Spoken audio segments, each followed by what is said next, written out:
You thought you were going to cruise right through the rest of summer and not really take a good look at your garden? Y'all must be tripping, because now is the time to plan for next year. Right here on the Backyard Gardens podcast. Believe it or not, this is a Minisode. To have a good harvest, one must plant good seeds and must also use the right kind of fertilizer. The carrots have grown large and firm. How good they will taste. Welcome to the Backyard Gardens podcast, where we talk about all things gardening and give the information out for you to be successful in your garden, whether it's your first or your last. We are your hosts, Ben, the backyard gardener, and Batavia, the front yard gardener. one in the country, One in the city. Now get ready as we dig deep into this wonderful world of gardening, as we learn to grow and grow for change. I'm forewarning y'all, this is setting you up for next episode, full episode coming out. So we're going to dive in a little deeper, but what do you think, Batavia? Am I right or am I right? You only have one option. I love that you said you thought you were going to be able to relax and enjoy the fruits of your labor. No, there's still things to think about. This is the time that makes or break next year's garden. I think your summer garden. Let's face it. This is the highlight of everybody's garden this summer. Okay. Mm-hmm. Unless you already plan on making some significant changes, like you're going to overhaul something, now is the time to figure out how to become more efficient in the space you have, because everything is grown up now. We're not talking about the seeds you sow for your fall garden. That ain't what we're talking about. We ain't talking about you're going to try broccoli one more time next spring. That ain't it. Don't nobody care about that. Yeah. What does your 2020 summer garden look like? That's what we're trying to figure out. Shit, we might be talking about your 2030 garden too whenever you're listening to this. I said X we're going to be OGs by then. I know. We're just going to, let's just talk in harmony. Sorry. No, it's, this is, I think, what really, a good gardener will step back and take this time right now and look in your garden when everything's at its complete peak and it's starting to go wild and say, hey, what needs to be different? What can I do different to improve? Maybe I want to downgrade. Maybe I want to upgrade, So things that you're looking for now are what's a success, right? So check that off, right?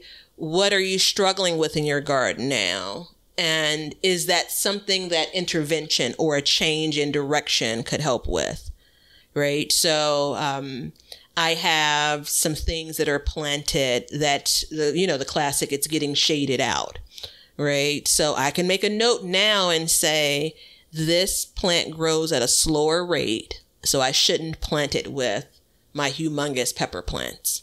Right. So that's a change that maybe you want to make when it comes to placement in your garden. Case in point, I had husk tomatoes planted in the front, and then I naively stuck a pepper plant in between my husk tomato and my regular tomato, and it got buried. Well, then my husk tomato died, and boom, guess what's sitting there loud and proud? Leggy as it could be, but it's got peppers all over it. So I didn't think that through. Yeah. Now I know. You know what I mean?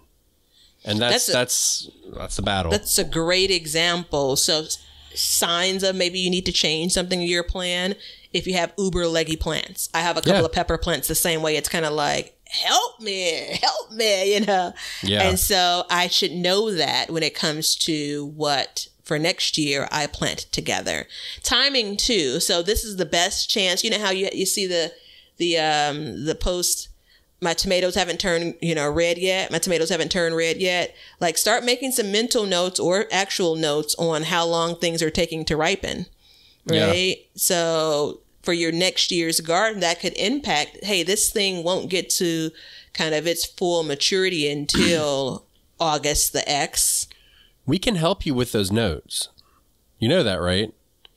Of course I know that. Oh, you're talking to them. No, yeah. I want everybody, we're going to help y'all with your notes. So go out and take a picture of your entire garden and send us a picture of it, and we'll post it for you. You can come back next year and see when your picture was posted and when you took it. And then the other one is take a picture and tag BYG Podcast, and then you will always have that picture in your Instagram that will show you when such and such turned red or whatever. And I use that this year, and it has saved me mentally a lot. I know it's a lot. You were just hovering. Yeah, I was hovering, and I could just see you were so proud of yourself because that insert was so classic. Nice job. Shameless plugs all day long.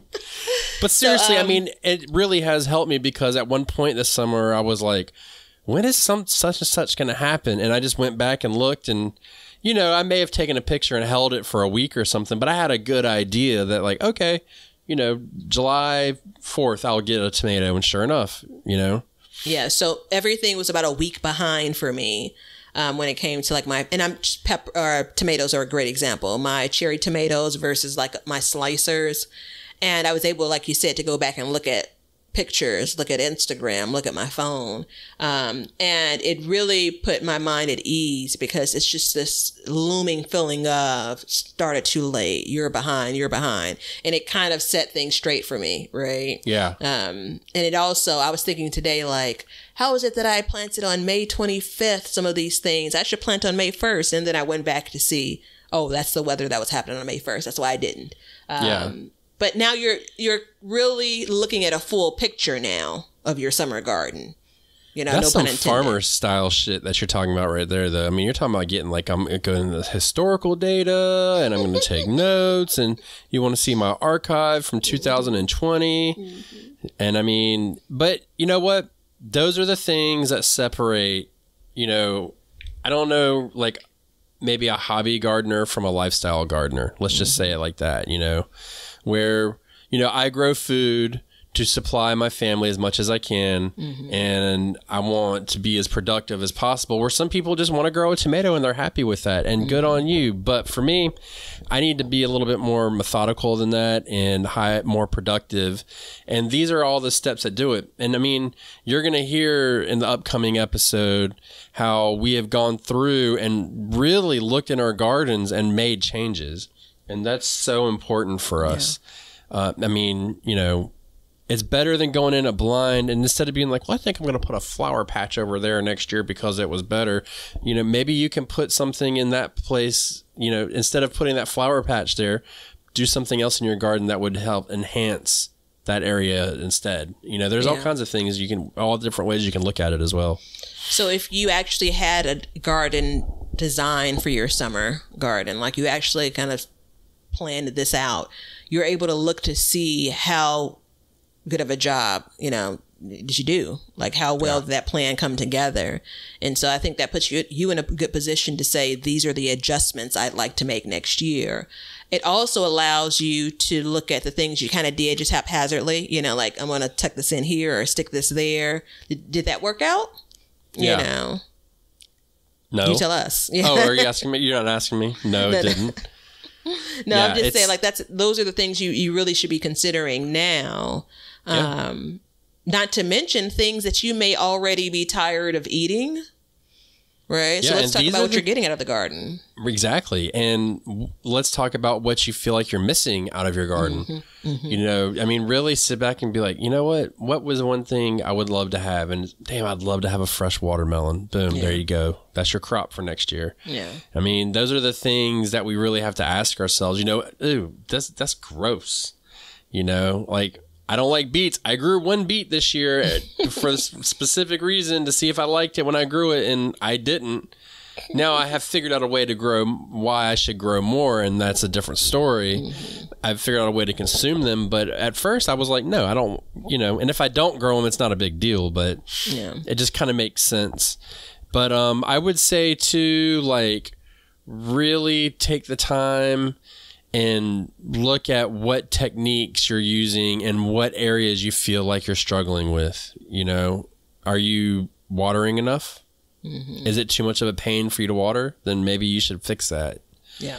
You know, these are all perfect times for all of that stuff. Yeah. How much did you really enjoy, you know, working in the garden this year, and can you make adjustments next year? One thing that we don't necessarily talk about often, but from a technical standpoint, and technical meaning like number, the quantity, this is a great time to say, how many of a thing did I grow? And was that enough to satisfy whatever my desire was? You know, how many of a thing did I grow? Was that too few? Right? So every year's production for tomatoes or peppers or okra or any number of things won't be the same. But this is a good chance for you to look at your garden and say, all right, I have 3 jalapeno pepper plants. That was plenty. And you can decide for next year's garden if you want to cut back. Or maybe it wasn't enough, you know? Yeah. I mean, so exactly. And I'm doing that right now. I just came back from outside and I was looking around saying, okay, I need more of this, I need more of that. You know, this is that. I'm not able to get enough to can and preserve. So I need to change that. I need to make these things happen. And those are very important things to ask yourself. You know, if that's what you're into, if you're into preserving, you know, it's just like this eating challenge. You know, it's the same thing. Like, we're doing this eating challenge and we're both learning a lot about what we want to change in our garden. Guess, is it any surprise that we picked August to do it? No, it is not. You know, and I mean, you just don't look, you don't have to go out there and stay on top of your garden and get it perfect right now, but you definitely need to be sitting back and looking and thinking about what to change. Yeah. Because this is going to make your garden for next year.